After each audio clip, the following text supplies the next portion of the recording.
she's learned, because she operates at a very, very high level. She'll probably do 35 million in production this year. Right, I checked her out. But go ahead. Yeah, she's pretty strong. She did 101 transactions last year. She's pacing about the same this year, maybe a little bit more. I don't know exactly how that's going to work out. But right. Here's where I'm going with that. We don't ever want to lose her production. Right. So someday, and I would say no later than January 1st, we will need a sales manager to complement her. I need a sales manager, not today, because I have to add about 10 more agents so I can justify what I believe is a fair salary to a sales manager. But I want a selling sales manager. Yeah. I want a sales manager that brings $5, $6, $7 million of production to the table, could jump in a Zillow rotation and show everybody how it's done.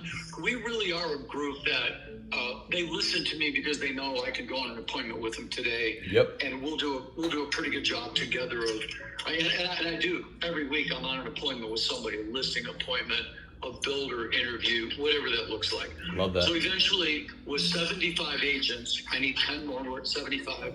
There's a couple of associate brokers that you don't see on our website because they don't populate brokers. But I do think eventually, I'm thinking by the first of 2025, we need a sales manager, a true sales manager, somebody that can be available basically Monday through Friday. I don't think this person has to work weekends like the rest of us. I think this person hangs out in the office not the first one to get here, but gets here at 9 o'clock, has their own office. They're available for people to come in and say, hey, on this new form, what do I check? Or I'm in the middle of this deal and this happened and the other agent's saying this and I'm getting some pushback, or this person, this stay the deal, fix a deal like that. Somebody that can pick up we do 3 levels of training. We do basic training, intermediate training, advanced training. Somebody that can at least do the beginning and the intermediate training. Yeah. And if the day ever came, I could sit down and show you what I think that looks like. Right. Basic training is systems and contracts and, how to do an open house and, how to meet a buyer for the first time and, how to prepare. That's all basic training. Intermediate training is that group of people that want to get from about 5 million a year to 10. And then that's time management skills. And do I hire an assistant? Do I get a virtual assistant? Do I hire a contract coordinator? What does that look like? Then advanced training is what I do with my top producers. And I'm sitting down and there's a formula for that. But because I've operated at all those levels, I think I know what it takes to get people there. That being said, that's kind of my vision right now for a sales manager. So I think that the other thing too about just hiring straight a sales manager from the outside, my fear is that there's a lot of people that would feel on the inside, like my core group everybody's got a core group that's about 50% of total number, because the rest are, as real estate goes, part-time, no time, life changes. And then every once in a while I hear somebody say, well, I think I need to get a job. And that just makes my blood boil, because I think, are you kidding me right now? Right. You need to go get a job, or you don't understand the career of real estate. But anyway, I think as core groups go, of my core of 25 people, there's probably 10 people that would be disheartened if I didn't, talk to them in advance and say, hey, look, I've kind of thought about you for a sales manager. What are your thoughts? And let them say no, as opposed to just dropping somebody on top of them. I think, not that there's ever been a conversation with any of them. I just think that might be the expectation. So let me ask you one quick question. Let me go sideways. Sure. I trust my own instincts. I am a Christian. I feel like the Holy Spirit leads me from time to time to make decisions that are sometimes inconsistent with popular belief. So when somebody comes in with a resume, no matter how good or how bad, I just kind of put it face down and say, hey, Kyle, talk to me. Yeah. Tell me where you've been. Tell me where you're at. Tell me where you want to go. And then I kind of meditate and pray on that a little bit, because everybody was somewhere, right, good or bad. Everybody's somewhere now, good or bad. And if somebody's got a path forward, maybe I can help them get there. So so as far as resumes go, I'm not a big believer in that, but or following up, checking references. I don't do nearly as much of that as I should. But let me ask you this question. Yeah. If I called James Kruger, because we're buddies, Yeah. as much as anybody can be his friend, I think, I say that loosely, but we get along well. We've gone to lunch a few times. If I called him and asked him about you, what would he say? Yeah, it's funny. You already asked me that. You remember that? Asked me that first time, but I'll go ahead and tell you again. I'll tell you. Yeah, I mean, I forgot. I'm sorry. no, you're fine. I'm sure you're so busy. No, I think, if James is honest, he would say Kyle came in here and he ran everything. I stepped back and I said, Kyle, I don't want to lead the role plays. I don't want to do the one-on-ones. I don't want to go in there and do the deep dives and their follow-up boss. I did all that because, Chelsea, I don't know if you had Chelsea. She doesn't really do any of that. Sloan didn't do any of that. So I had to come in there and was kind of doing everything for him. I was putting people on leads, created an order, a system. He even had me become the trainer. So I was running all the training programs for, kind of like you mentioned, the middle, the higher level, even the upper level people. So was kind of just doing it all. And so if James is honest about what happened, if he's not upset about the way it went down about the salary disagreement, I think he would be, if he was truthful, I think Sheen even asked him the same thing. We were all talking to Sheen, how's Kyle? He said, yeah, I think he'd be a great fit. He'd be very helpful for you. So I believe he'd be hopefully honest about that and say that I was instrumental in kind of helping guide them in a lot of good directions. I do actually remember you saying that now. Forgive me for being No, not a problem. distracted. There's a lot of stuff that happens, so. Well, a couple things that you don't know, kind of a couple things behind the scenes with Camelot is that my family, my wife and I, founded the company. My daughter Hannah, we are going to Italy in about 7 days, and so just trying to get everything done before going to Italy, taking the whole team, the whole management team except for Bao to Italy. There's a lot of moving pieces, and now with this NAR stuff, we really dived into that. I have spent about 20 hours going over the forms and trying to simplify them, and not just simplify them, but explain them in a way and put a positive twist on it. I believe in handling objections proactively. We bring them up. We don't wait for people to bring up an objection. I think that a good salesperson handles objections. A great salesperson tells the buyer or seller what the objections are, and we deal with them before they become an issue. So that's the training we've been doing. It's spent a lot of hours. That's my excuse for forgetting. But no, I think that's fair, and I think that what I do know about Kruger, I probably have more insight as to Kruger than a lot of people, because some of his people have come over here and they've told me what happened before and after Corcoran, and and everybody knows James always wants to reinvent himself. Anybody who knows him, I don't know how much experience he has in sales, so I can see him wanting to turn all of that over.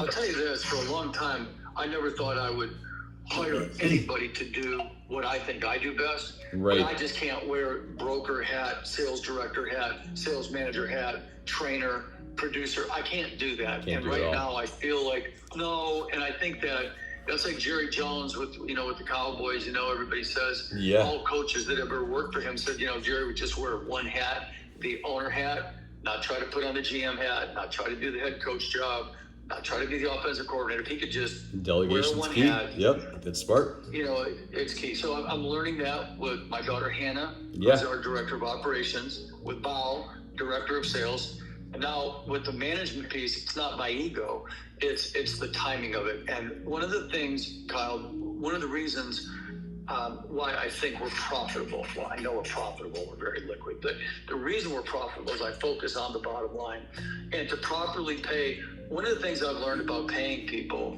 is I would rather overcompensate and expect a lot than undercompensate. Love that. And right now with 75 people, I don't care how much people are. Somebody wants to make $1 million a year, God bless him. Yeah. I mean, Bao's going to make 5 or 6. I mean, that's just the way it's set up in her world. So we've got Anthony Lanza coaching us right now. He's doing one-on-ones. I've got to sort that out between now and then. Basically, what I'm telling you is, I think you could be that right person. I just don't think the timing is perfect. I'd like to keep the door. The only thing I would have for you right now, and I do not expect you to take it. I think you should go look for a sales management job, and then let's keep in touch. If you don't find a home that you love, let's keep in touch. But I'm 4 to 6 months away from from a sales manager, whether their name is Kyle or Billy or Susie or Joey, whatever it is. I think at that point, I want to add 2 people a month, 2 good sales agents a month, get them rolling. And then that puts me at 75. At 75 agents, I have to have that. And so right now we're kind of in that void from a profitability standpoint, from an ability to pay, what I feel like that position should pay. Right. So that's really the big hold up, and that's being as honest with you as I can be. We don't jump into an expense and then try to figure it out later. Yeah. We plan ahead. We set aside the money.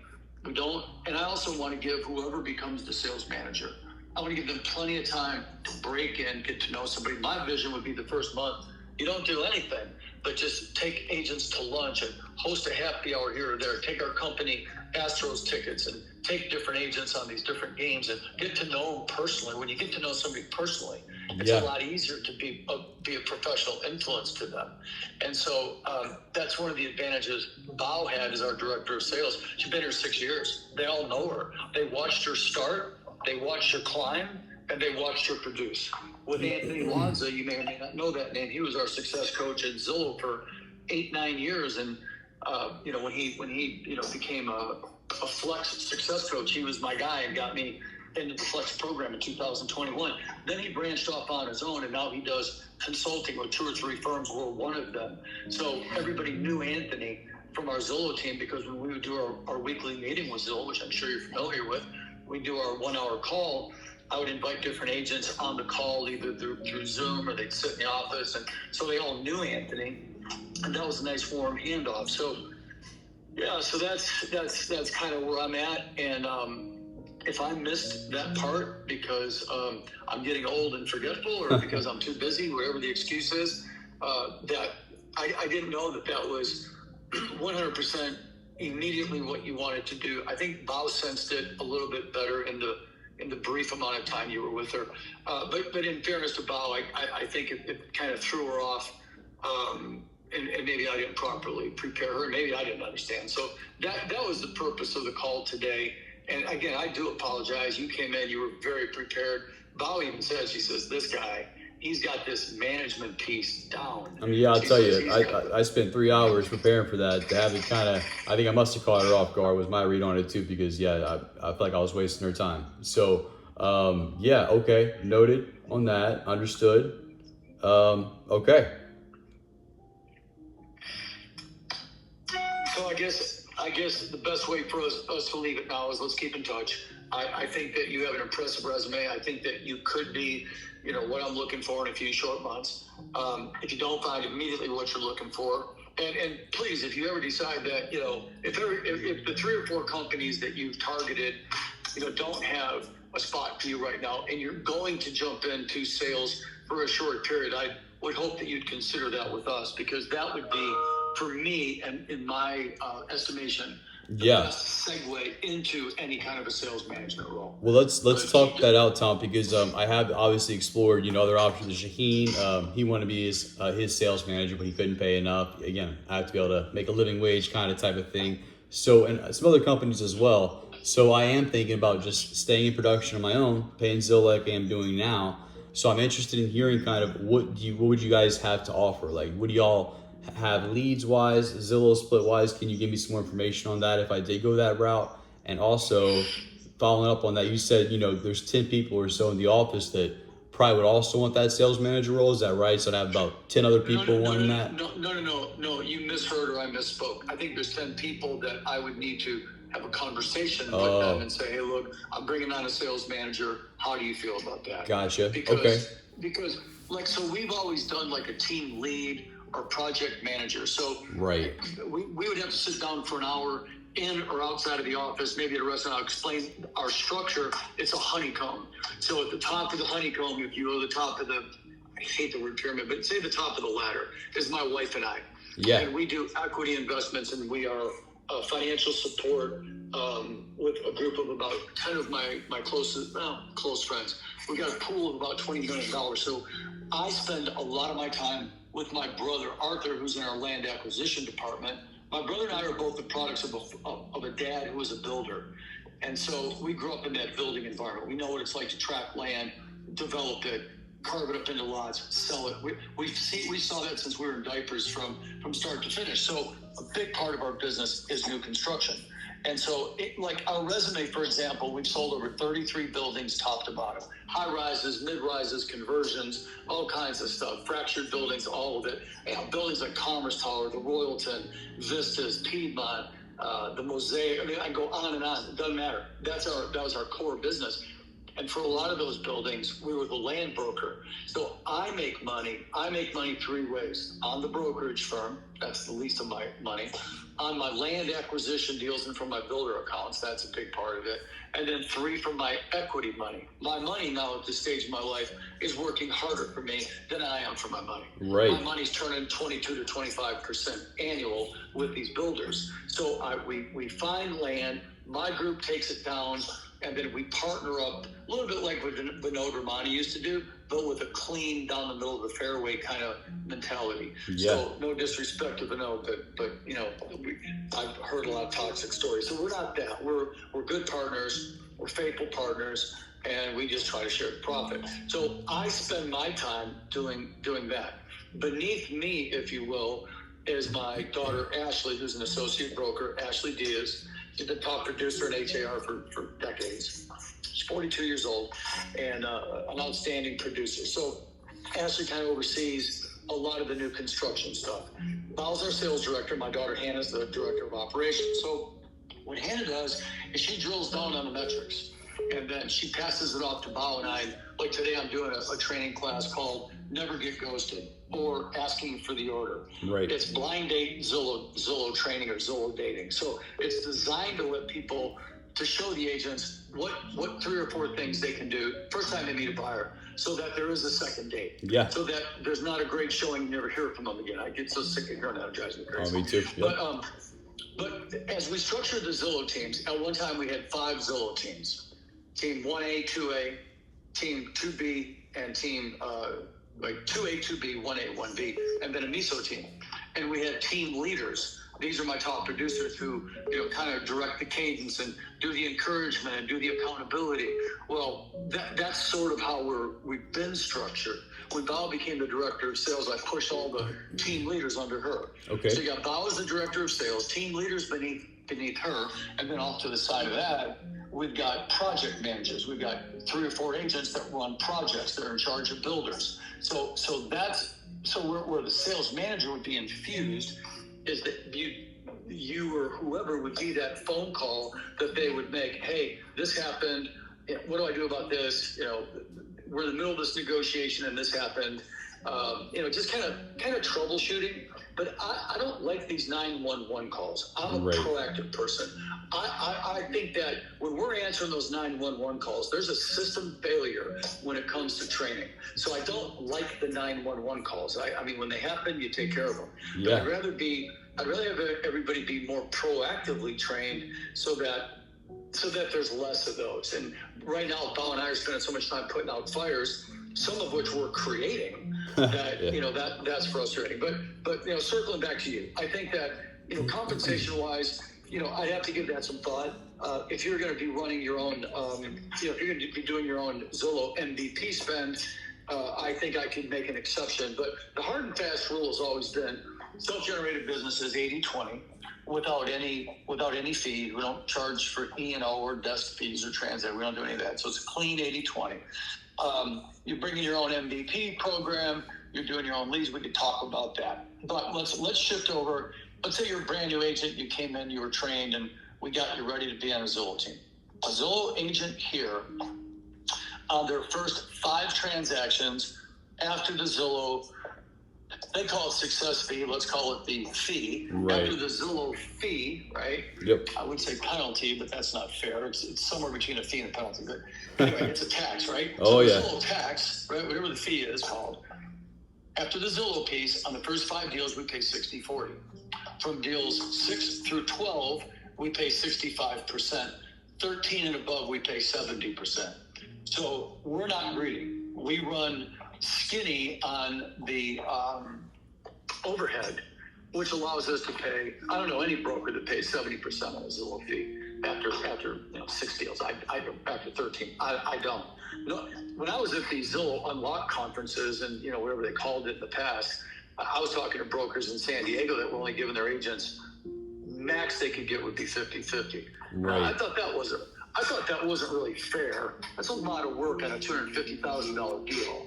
You're paying your agent $2,000. They might as well just go do a lease. Hey, Tom, let me jump in there real quick too, because I was at the Zillow Flex conference too, chat with everybody, same page, same read. My brother in Dallas has a team that does Flex. They do 50-50 splits, and that's including the Zillow takes 40, and then they take about 15 or 10% more.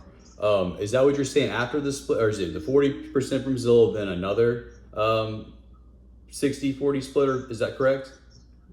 Yeah, so let's say it's a $10,000 commission and Zillow takes $4,000. Yep. That leaves the brokerage firm with $6,000. Okay. We give the agent 60% of that, 65 or 70, depending on where they're at. Gotcha. That's all I got to play with. Zillow comes up. There's nothing I can do about Zillow, right? Right. So I can't give the agent 60 and Zillow 40. That'd leave me with 0. Right. So, but every broker does the same thing, and most of them, like if you're talking about the team in Dallas, they're probably paying 50-50 after Zillow takes their piece. So no, they're actually not. They're just taking 10%. Austin found this brokerage that says they take 10%, they take Zillow's 40%, so the agent can still make 50-50. And I'm like, that's the best deal I've seen yet, But I never heard of that. I can't right? survive on that. Right? I couldn't do that. Yeah. I couldn't do it. Yeah, I could. I'm just letting you know what they were doing over there. But go ahead. Yeah. They had a lot of people moving to Dallas. That's pretty cool. Must be. Okay, so that's how Zillow works. What about other leads from all these new builds and stuff? Do you guys kind of take care of that, or will there be some of that, or listing leads? Like Zillow with that Flex, that's just a brutal split to kind of make some money out of it. Is there other stuff like that, or what are the splits like on all of those types of sources? Let me tell you. Let's cut to the chase. Let's talk like adults. Let's not play chess. Sure. Okay, and I'm not saying we're doing that, but posture this. We can do this. Forget all that. Here's the bottom line. Sure. You want to make a lot of money at Camelot. We need to indoctrinate you, or do it somewhere else. But I'll just tell you this: the key to real estate is real simple. It's residual income. No deal is ever big enough. The biggest deal I ever did is $39 million. I had both sides of it. I had 1.25%. It was almost $500,000 in commission, and that money's long gone. Right? So no deal is big enough. Unless you do some rainmaker $200 million deal and make 3%, there's no deal big enough to retire. So we've got to focus on residual income in this industry. Well, you can wake up and go 0 to 0 every month, every year, every week, whatever it looks like. Man, you're grinding. Eventually you're going to hate this business. Residual income only can come from a couple different sources. You can hook up with a relocation company. You can become an REO expert and take care of several banks and their REO properties, except we're not really in an REO environment right now. We may, depending on who gets elected, that's another story. Or you can do builders, which is probably the best source of residual income I've ever seen. Yeah. Builders that build 50 to 100 homes a year, the builders that are too big to do their own sales and too small to hire their own sales force. I have found that's the builders that do between 25 and 100 homes a year. After 100, they're David Weekley. They're just going to hire their own staff. Right. Under 10 or 15, they're going to do it themselves and save the commission because they're operating at a smaller scale. There's no economy of scale on their builds. They're not buying in enough bulk to really drive those costs. But Lennar can build a home for $90 a square foot. It'd blow your mind. Yeah. The small builders can't compete with that. There's a publicly traded company. They're buying containers and ships full of this or that or that. Okay.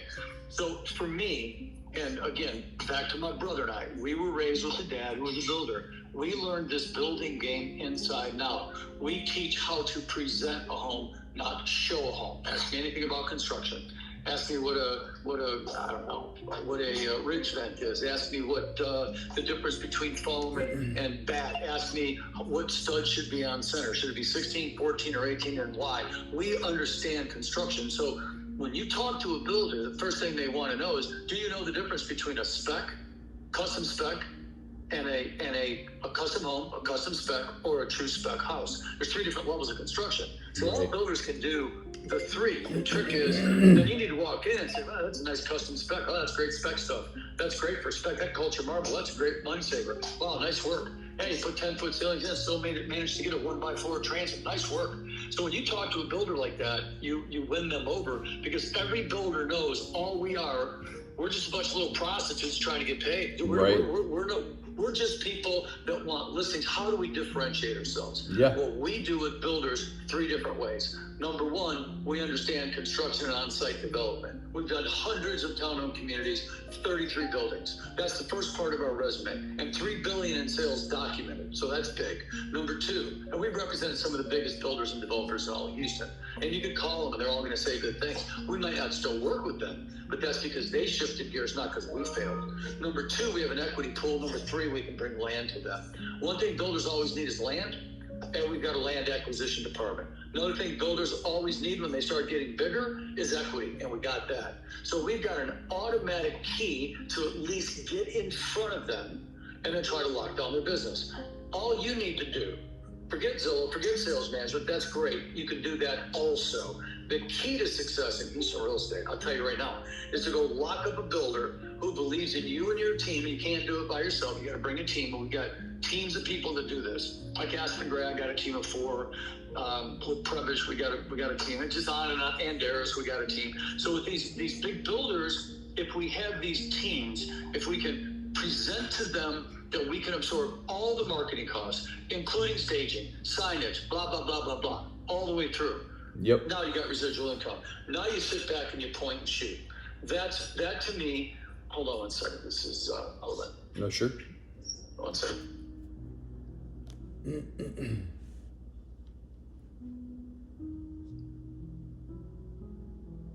It's one of my mission partners for Cuba. I got to give him a call.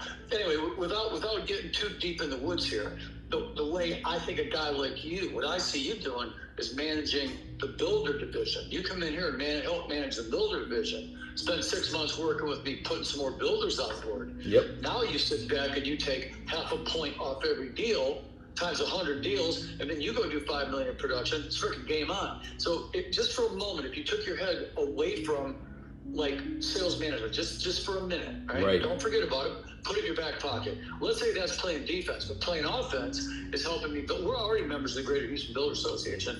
I already got 10 agents in here that understand the difference between presenting a home and showing a home. And I could walk you through all that. That's a whole separate conversation.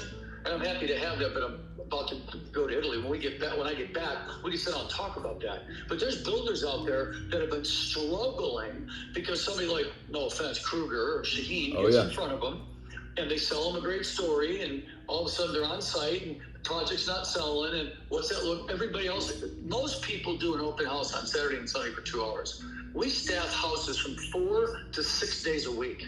Oh, yeah. I mean, we used to have a completely different attack plan for a builder. And when you do that, I got a banner hanging out in front of, here's our response to the NAR settlement.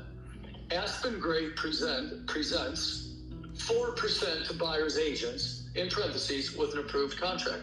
Call listing agent for details. There's 3 simple requirements. It's got to be full price, buyer pays title, and you use our lender. And we'll probably flex with you on title. Our homes are priced right, and we get full price on most of the deals. You want to go get 4%? Bring it. Otherwise, we'll pay you 3%. So buyers agents, 4%. So we're teaching sellers and builders to go the other direction. Say, look, if we got to buy the business, let's buy the business. But the builder platform is huge. Kruger doesn't have one. Shaheen's got a small presence with it. But the really successful people like Nan and Company, and maybe Next Gen to some extent, certainly CityQuest and Patrick Burbridge. This residual income, it's just hard to compete with that. And I would plant a seed with you that that's the greatest need at Camelot. Bow's doing a good job as a sales director. I fill in the gaps as a sales manager for now. But as that builder platform grows, as that gets bigger and bigger, somebody needs to come in here and take the reins on that. You're a sharp-looking guy. You dress well. You speak well. Get in front of these builders. Take a half a dozen of our agents with you. Go to these luncheons, and we can speak. We can sponsor. Now you start getting some builders. It's not that hard. Yeah. All you have to do is you get in front of them and you sit down and you give a presentation. So, I mean, Tom, I'll tell you, there's no one better fit for that than me. I mean, I think you put me in front of a builder. My experience with, I've targeted builders a large portion of my career. I think since you have that connection, that initial in with them, you bring what you just said, a team and people supporting me.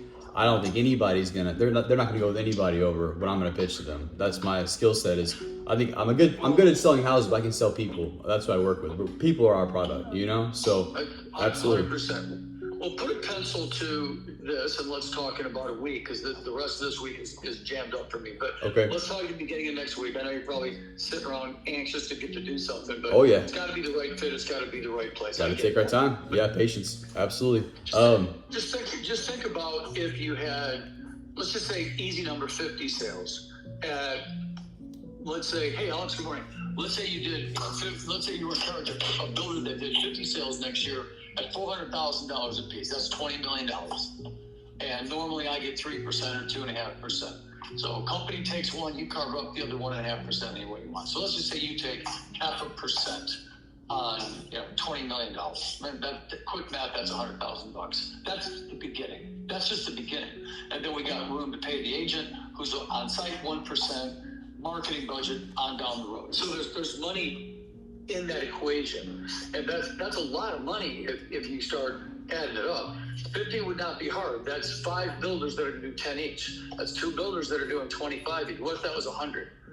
What if that was, I don't know, 2 years ago we had 600 listings for Oracle. We had a falling out with Oracle because they have some internal issues right now, but we had 600 listings of theirs. 600. One builder. Well, we knew that was going to get too big for us, but do you think in the Greater Houston Builder Association, in their roster, we have the whole thing: developers, custom builders, remodelers, track builders. We got them all. So, do you think there's 10 builders out there that would sit down with us between now and the end of the year? Because if there are, and if together we were able to get them on board, just a 2-pack to start, a 4-pack, a 6 of this, of that, all of a sudden you're looking around going, okay, we got 200 more new home sales. That's what, every time I say that with Kruger and Shaheen, Yeah. they're stressing Zillow. Look, I'm living in a world that someday Zillow goes away and I just Yep. go get more builders. That's Exactly. all. Exactly. By the way, if Zillow, and not if, when Zillow goes to 50%, because they're going to follow Cardis. They're just going to follow Cardis's footsteps. Cardis started at 30, now they're at 50. If you're a Coldwell Banker agent and you're with Cardis, my understanding is that they're taking 50%. Okay, wow. Okay, yeah, it's a guaranteed sale. And if you want to go work at McDonald's and then, Yep. somebody orders at window number 1 and they pick up at window number 3 and you just, okay, yeah, you're right, it's a guaranteed sale, but 50%, at 50%, I have to decide if it's worth it for Camelot. Yeah, Because yeah. to me, I don't know, bro. I don't know. And because then what do I pay the agent? And then are we allowed to make money? Zillow's Yeah. consuming. The metrics and the trainings and the Zillow Academy.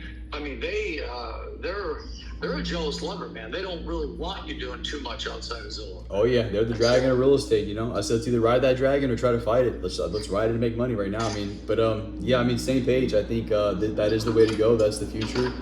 Question on that though. Would that be 100K? That didn't really get me by. That was kind of my salary at other places. Would there be? So I'd be in production as well to kind of supplement that. Just being the 100K, if that was to get to that point with the builder, I guess, or. Well, it's just an example. Gotcha. If the builder component paid 100K, it would take some pressure off the potential salary requirement. Gotcha. So instead of that being 10, maybe that could be 5, and then you could make another, I don't know, $7,000-8,000 a month in production. That's only 1 or 2 deals. Yep. But now you're talking $200,000 a year. But the base, the crux of it could be the builder. And the builder platform is more likely to grow. Yeah. In my opinion. I love That's my that. opinion. Yeah, I think so too. I think that's definitely the future, and that's been the market I've been trying to get in. So yeah, I love that idea. So I guess I guess you let me know what the next step would be to kind of pursue this further and see what to do to get in Well, there. I think the next step would be to sit down and have a realistic, conversation about what I anticipate, this could look like. Okay. And it's just an idea I came up with during this phone call. It wasn't something that I Right. planned on talking to you about. I really called to say, look, I'm sorry I wasted your time. We're not ready for a sales manager right now, but I do think that you would be a viable candidate. If I was looking for somebody today, I would absolutely give you a stronger consideration. Paul would have given you more time. But she got a little bit blindsided because, I forwarded your resume to her. Okay. And I don't think either one of us totally understood. And please don't think poorly of Paul. She's amazing. But I don't think she was prepared for the interview that you were hoping to have. So our apologies for that. But let me think about this builder piece a little bit. And if you're willing to dive into that, then we could start, maybe laying out a game plan for that if you're willing. But I'm going to tell you, it's going to be hard work. We're going to get a lot of no's. You got to get on board with that. But let me talk to Val about that and see if she's on board with that. Give me a week and I'll circle back. I'm going to Italy either the 3rd or the 5th. I forget. Gotcha. Let's get through Labor Day. Let me ask you this. Before. Down absolutely for all that, but one thing as just an idea, don't throw out the sales manager role. Maybe there's some kind of way we could do it all. I can do all that for you in some kind of capacity or something like that. Again, one of the things I hired whenever Kruger hired me, he didn't really have a structure for that sales manager role.